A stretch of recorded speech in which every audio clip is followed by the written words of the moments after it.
هذه أنا تاركها لأخونا الكبير واللي يعني حسبة الوالد، فبيتفضل هو يتكلم. تفضل.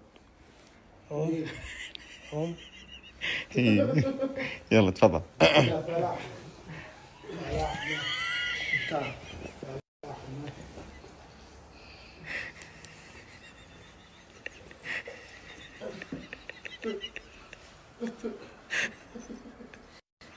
أول حاجة السلام عليكم. السلام. وجيناكم من الباب. أيوة. تمام.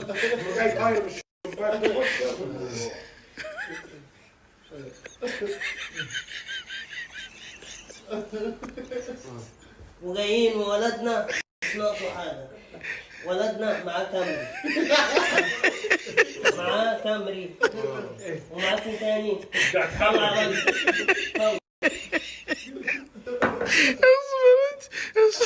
طلع باندا. مع ايش؟ مع كامري.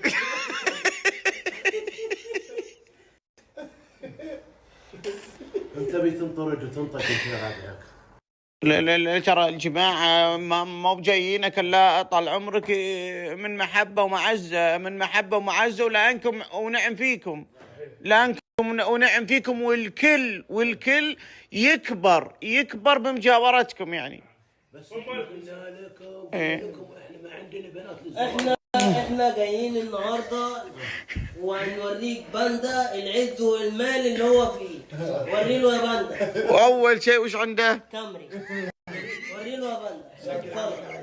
ولدنا عينه مليانه.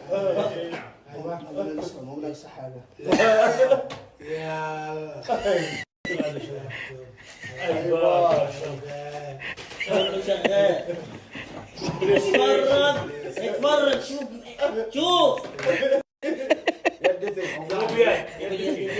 هي بتيجي في العادي بواحده كامل مكمل كل المميزات.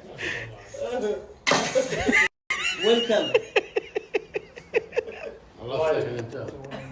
انت الجوالات فين؟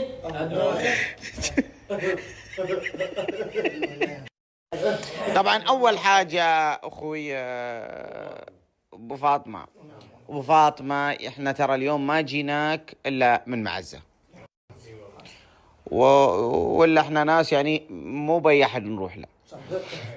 قام ليش تيجي؟ قام احنا قلنا لك ما عندنا بنات للزواج، خلاص انتهى الموضوع. اقول لك من معزة، احنا ما جينا الا من معزة يعني. الله يعزك. لا تعزني انا.